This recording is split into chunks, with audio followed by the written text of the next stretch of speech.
Então eu criei lá em Salvador o primeiro delivery de caranguejo no balde no Brasil. Caranguejo mesmo, vendendo no balde. No balde? No balde, pronto já, a pessoa já ligava e entregava em 2017. Então o iFood estava chegando lá, acho que só tinham 5 restaurantes na época. Você tem esse bichinho, então, do empreendedorismo. De minha mãe. Veio muito de ver a minha mãe sempre naquela gana. Meu pai, ele sempre foi funcionário carreirista. Então, ele trabalhou em uma empresa só durante a vida inteira, se aposentou nessa empresa. Ele tinha a carreira dele. E eu, apesar dele ser gráfico, não designer gráfico, mas gráfico, da gráfica mesmo, da gráfica papel. Mesmo, ele trabalhava numa gráfica. E isso também eu vejo que eu peguei muito dele, do gostar de papel, essa parte de desenhar, todo esse processo. Mas foi de minha mãe que foi esse bichinho inquieto do empreendedorismo. Eu reconheço que veio dela mesmo. E aí eu abri esse caranguejo no balde, o Rei Caranguejo, 2017, que é um sucesso até hoje lá em Salvador. Tem 5 unidades. Legal. Depois eu abri uma hamburgueria, que também é um sucesso em Salvador ainda, também tem várias unidades, eu também saí desse processo das duas, e aí foi que eu passei, tinha um problema de saúde, e quando eu voltei, eu falei assim, não, eu vou viver meu sonho, que é ter uma agência de fato. Eu vou primeiro para São Paulo aprender como é que as agências fazem, aí depois voltar para Salvador e abrir minha agência. E aí que eu tô aqui nesse processo. Pô, então você é meio Midas aí, o Tom. Midas é o nome da IA que a gente tem para fazer o diagnóstico de posicionamento, cara. Olha só, você vê? Não sabia. Midas, para quem não sabe, é aquele que tudo onde toca vira ouro, né? E aí você deu sorte, então. Você é um ponto fora da curva no sentido de começar empresas e elas darem certo. Isso, assim. Com pouca verba. Que é mais ainda, exatamente. Com pouca verba. Porque tem aquelas estatísticas, né? De sei lá quantas empresas. 3 anos, né?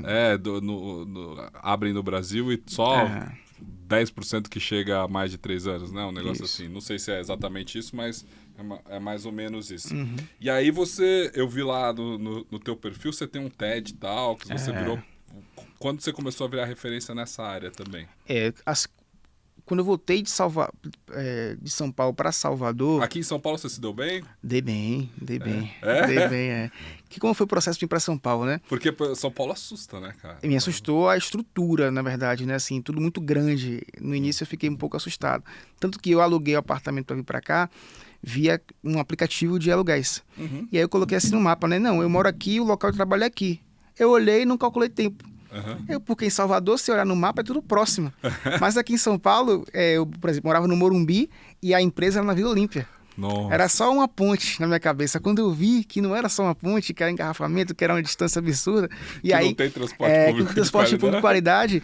E aí foi um pouco esse desafio, mas foi mais assustador a estrutura mesmo, de fato, do que eu trabalho. E onde você trabalhou aqui? Eu trabalhei no Banco BS2. Eu fiz parte do reposicionamento de marca deles. Então, eles tinham patrocinado o Flamengo em 2019, naquele Flamengo dos sonhos, ganhou Campeão tudo. Da Libertadores. E aí teve uma base muito grande de usuários que chegaram, só que o banco ele vive de uma movimentação de conta.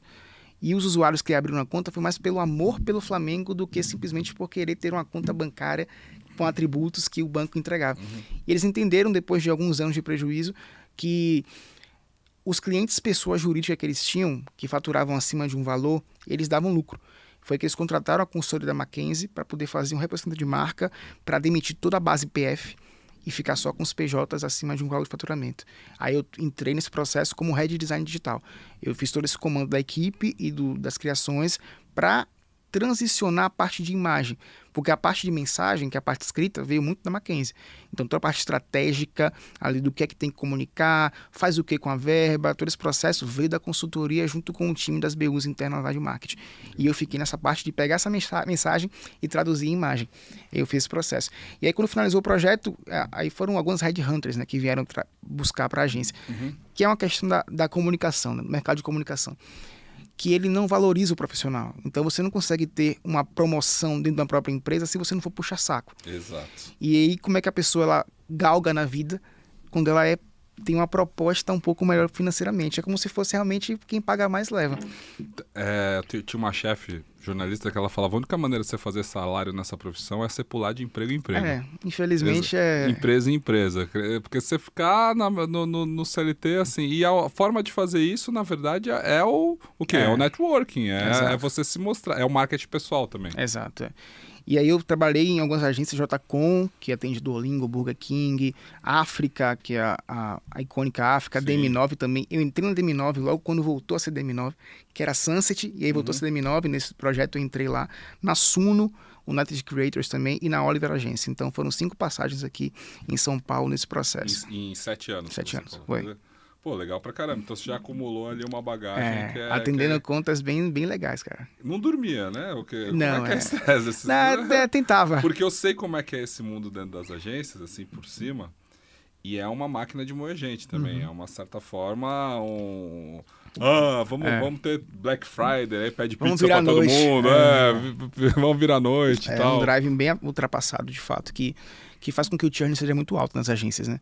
Então a agência já tem essa fama de ter um churn muito alto, porque quando perde a conta, demite todo mundo.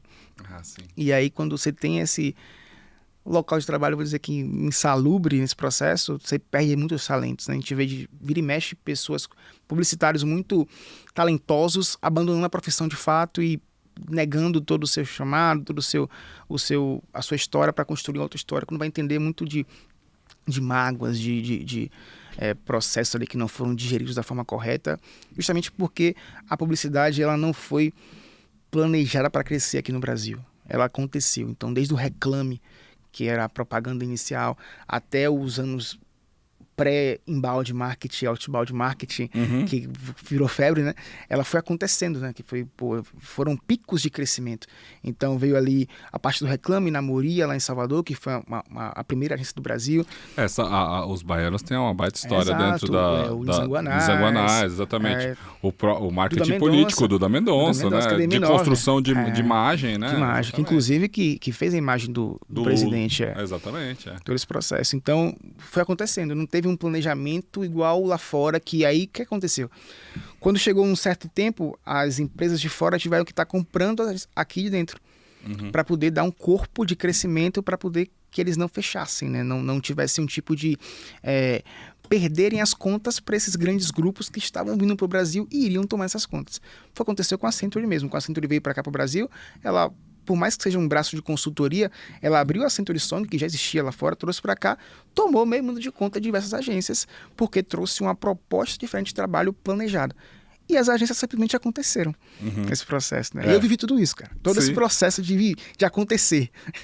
Então, que é algo recente, se for ver. Então, é algo de 2010 para cá, 2015 para cá. 2014 para cá. 14 para cá, né? Exatamente. Que loucura. E isso cai de encontro com a Creator Economy. Exatamente. Com essa revolução que aconteceu, de 10 anos para cá, assim, das redes sociais E você acha que isso tem a ver também com... Porque as agências acabaram tendo que se mudar totalmente o modelo de negócio. Totalmente, de fato.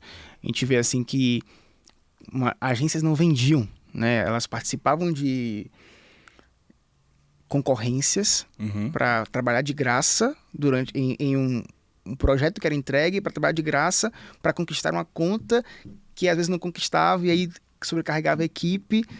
Vieram agências que começaram a investir em setor de vendas, a utilizar as técnicas de vendas para poder conquistar clientes. Isso eu não sabia. Porque antes elas participavam das concorrências para estar na mídia formal ali, é isso? Para pegar as grandes contas, exatamente. E era isso que funcionava. Só era assim, a única forma de captação era essa. Ou era algum grupo que tinha algum movimento e aí já tinha uma indicação lá dentro e concluía. Isso, que era muito que acontece também. Ou o networking, né? Venda pro network. Mas assim, você utilizar o inbound marketing, o outbound marketing... Fala o que é inbound e outbound. Inbound marketing é quando você produz algum tipo de conteúdo de valor e você atrai leads qualificados a partir daquilo. Então é uma coisa mais né? E o outbound é quando você vai atrás. Que te procura. Tipo você aqui, né? Exatamente, eu te procurei. Esse processo foi de inbound. Você conheceu o meu conteúdo, gostou, entrou em contato. Assim como você entrou em contato para participar do podcast, clientes entram em contato para poder comprar o que tem para vender. Sim. O outbound, que é o de fora mesmo, é quando eu vou atrás do cliente com algum tipo de campanha, que pode ser o tráfego pago, que pode ser através de influenciador, quando você for da Creator Economy, né? Que você compra ali um public post, compra ali alguma campanha, associa a sua imagem ao do influenciador e você faz o outbound, que são estratégias hoje que dominam essa linguagem digital. Então, quando acontece qualquer tipo de movimento, ou é outbound ou é inbound. E aí, ou então, essa forma híbrida que é o mais coerente de trabalhar. O que acontece muito hoje, voltando um pouco se for das agências, são poucas agências que sabem trabalhar marca no digital. E essas poucas agências, elas despontam muito rápido.